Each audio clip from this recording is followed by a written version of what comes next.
Во обидували министерот за транспорт и врски Горан Сугаравски нов јазик, северно-македонски. Идентитетот бетон. Јазикот не го даваме, кодовите МК и МКД исто така. Ова беа ставовите на владата во врска со зачувувањето на македонското со подпишувањето на Преспанскиот договор. Но официјалните документи на институциите го покажуваат спротивното.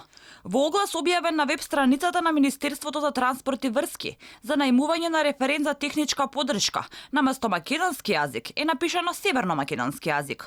Во точката 1, под точка 1, каде се објаснуваат условите за како да се аплицира за огласот, е наведено дека документите треба да бидат подготвени на северно-македонски јазик.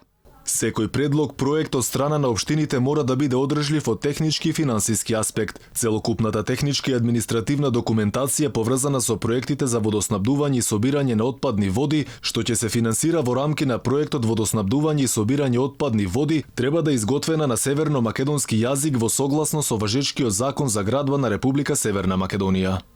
Од Министерството пак се правдаат. Велат не било намерно, тоа било техничка грешка и вината ја префрлија на службите. Во однос на вашето прашање во врска со огласот објавен во месец март 2019 година, ве информираме дека е направена техничка грешка при преведување на текстот на огласот од страна на службите. Исто така сакаме да потенцираме дека е очигледно дека станува збор за техничка грешка со тоа што понатаму во истата реченица како и во остатокот на огласот стои македонски јазик. Според прирачникот кој го изготви Министерството за надворешни работи, употребувањето на јазикот како северно-македонски е погрешно. Правилно, македонски етнички идентитет, македонски јазик, македонска култура, македонска територија, македонски граѓани, македонска историја, македонски планини, македонска литература, македонско кирилско писмо, македонска храна, македонски цркви. Неточно придавки како северно-македонски, с македонски и северно-македонски.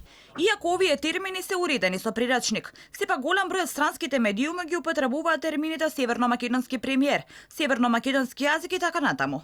Од Министерството за надворешни работи своевремено информираа дека ги известиле странските медиумски куќи оти тоа е погрешно. Во јавноста во последно време се случува уште еден тренд. Интелектуалци кои го поддржуваат договорот од Преспа и тврдеа дека идентитетот е бетониран, сега се премислуваат. Една од нив е и писателката Кица Колбе. Таа водеше кампања за поддршка на договорот од Нивици. А сега, откако во државата каде што живее Германија ја нарекуваат северно-македонка, што говори северно-македонски јазик, го променува ставот. Колбе е член на мешовитата грчко-македонска комисија за историја, образование и култура, но и покрај тоа што е револтиран од последиците од договорот, се уште не дала оставка од комисијата.